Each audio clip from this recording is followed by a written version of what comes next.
take a brief presentation from the Minister of Communication and Digital Economy in the next 7 minutes. Engineer Femi, are you ready now? Good morning. My name is Engineer Olufemi Olufeko from the Ministry of Communication and Digital Economy. The ministry was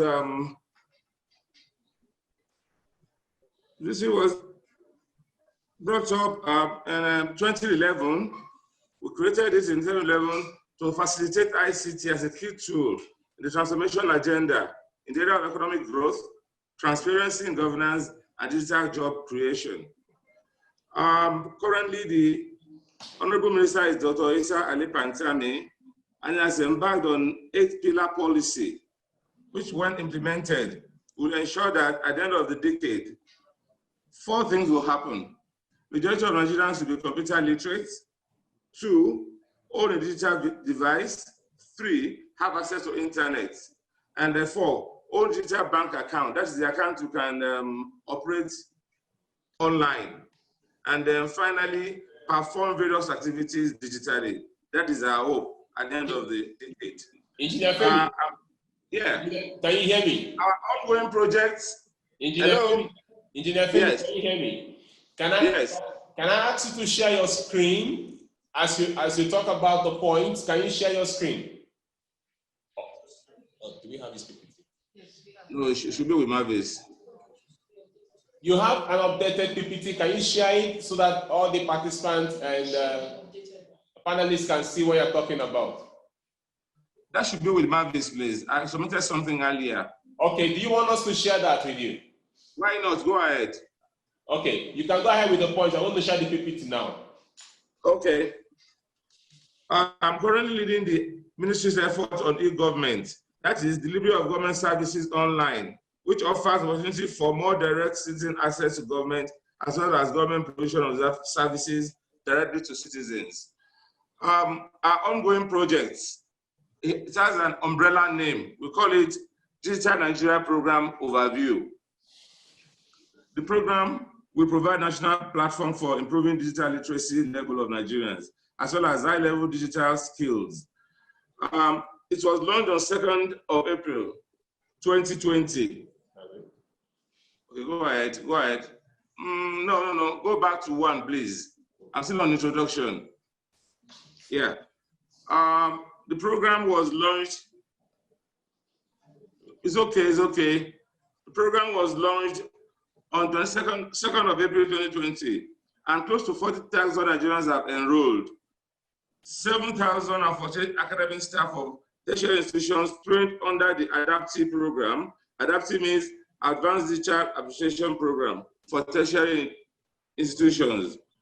Currently, we have partnership with World Bank, African Development Bank, Microsoft, IBM, VMware, and Oracle, among others.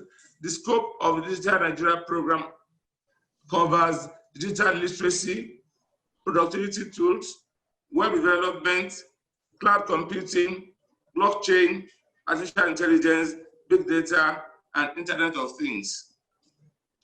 On Monday, 17th of August 2020, another new program was launched by the ministry, through NICDA, the Digital Studio for Virtual Learning, which is very pertinent to what we're discussing today.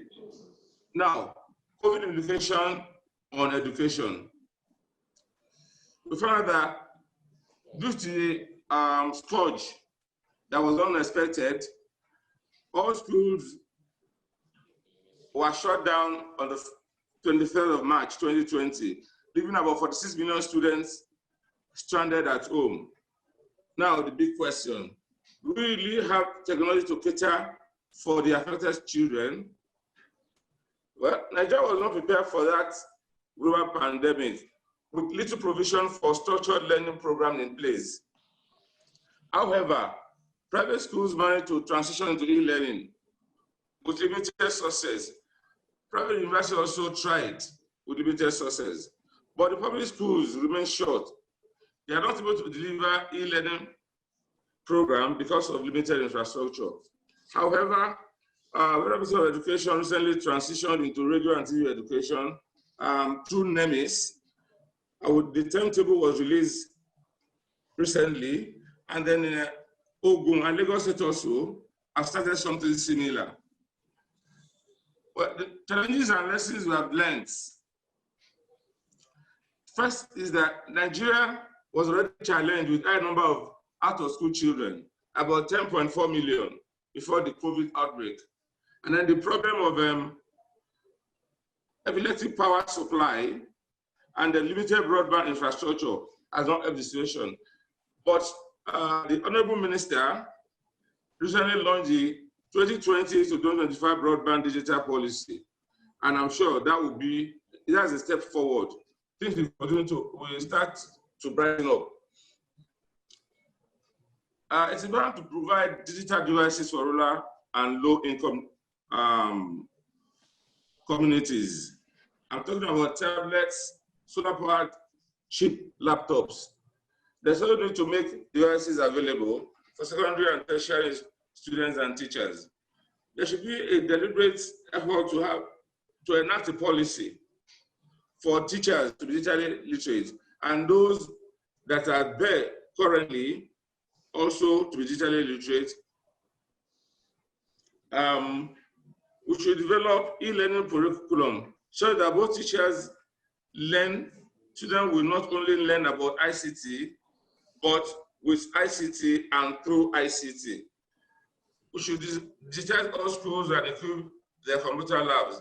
However, government cannot do this alone. This is calling on private partnership to deliver the project to get the desired outcome. We should also provide alternate source of power, e.g. solar powered educational devices, with preloaded educational resources for students in disadvantaged communities. I rest my case. Thank you. Okay, thank you very much. So I'd like you to stay online. We want to ask a couple of questions now. Some of the questions I want to ask you. Others also, we're still going to ask our partners in USAID and UNICEF. But particularly one of the things that have come out of this 2 days webinar has to be that multimedia education is possible, but the main challenge has to do with data. So could you actually tell us, I don't know if we'll capture that in your presentation, could you tell us what the ministry is currently doing together with NCC and telecommunication companies to see that probably we have a way to get multimedia education more accessible to people, because data is an issue. Is there anything the ministry is doing about data issues that has to do with education? I know the Minister of Education yesterday told us they had a collaboration with like MTN, Nitel, and all of MTN and Nine Mobile and the rest of other telecommunication to ensure that people accessing certain educational portal access it at a very low cost data or even free. But from your ministry, what are you currently doing, especially NCC, in regards to this?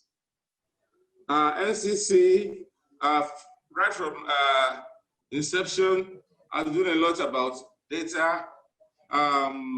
You remember there used to be a program where they talk a lot about what is happening. They call it something like is it consumers workshop or something like that. So they are on top of it. They are working assiduously on it. They have a good data bank for all the subscribers and what have you. Thank you. No. Okay, so what we are trying to find out is, when you talk about multimedia education in Nigeria, the main problem is data. So that means if someone is going to access a school portal or access some digital content, they have to log in online, and that costs data. So some of the solutions that have come up here, like from the Ministry of Education, is that they have some kind of partnership with telecommunication agents to reduce data costs to those educational sites. So my question now is, from your end, is there any policy, is there anything the ministry is doing specifically to address stability of educational site in terms of data usage?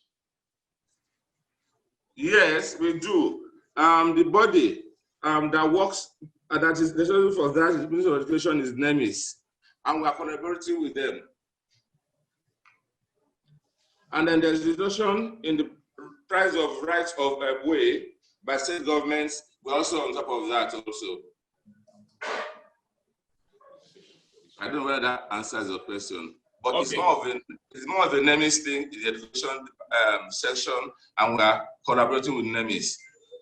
Okay, that's fine. Okay, so let's take a question from one of our attendees. The person is asking, that is Uche Owele, is asking, the roadmap of education system is usually highlighted in national policy on education and transmitted via a developed curriculum. Has the ministry, that is Ministry of Communication and Digital Economy, made any effort at restructuring the curriculum for school to suit the plan to digitize learning in Nigeria? I'm sure you can see the question as well from Uche Owele. This is more of education thing. We cannot restructure their curriculum for them, but in terms of ICT, we have collaboration with them on the curriculum, ICT in particular. That's the area where we collaborate with them on curriculum. Okay, that's okay. All right, so now because we don't have enough time, thank you very much for your presentation and our